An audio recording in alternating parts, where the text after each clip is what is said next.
So I want to keep making these videos explaining how there are so many concepts that get lost in translation due to poor Bible translations, where here specifically I want to discuss the word disciple or disciples.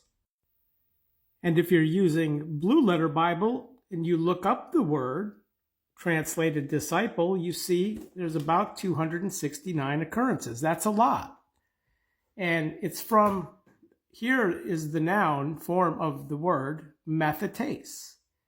And you see it's from the verb, which would be the action of a disciple. Manthano, which you see here, the definition says learn. Interesting.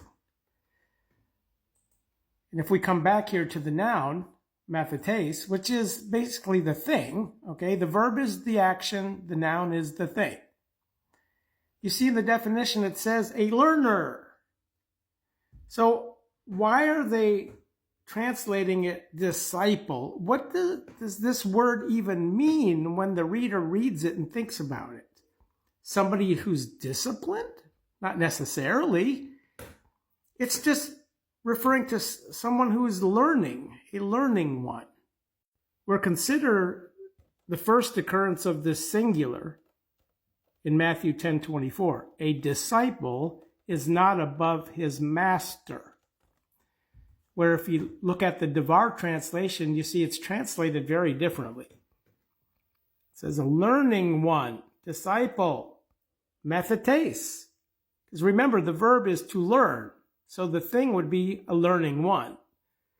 Is not above the teacher. Where here they've translated it master. You see it's from the noun didaskalos. Where let's look at the definition. A teacher, that's the first definition. Why did they translate it master?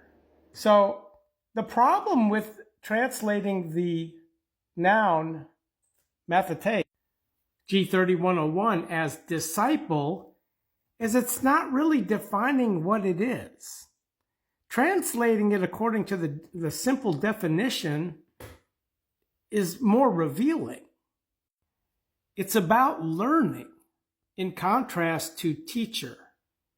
So a learning one is not above his teacher, but also a slave not above his lord, etc., etc. So this is the advantage of the Devar translation, where they have translated every single last occurrence of the noun, whether it's singular or plural, as learning one or learning once, which puts the definition of what this is right in the word, which disciple hides.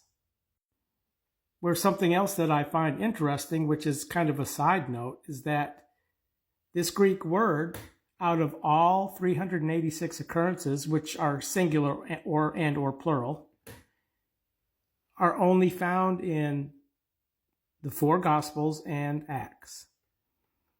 Not one of them is found in any of Paul's epistles. Tells you that right here too. Matthew, Mark, Luke, John, and Acts. Why might that be? 1 Corinthians 2:13 perhaps?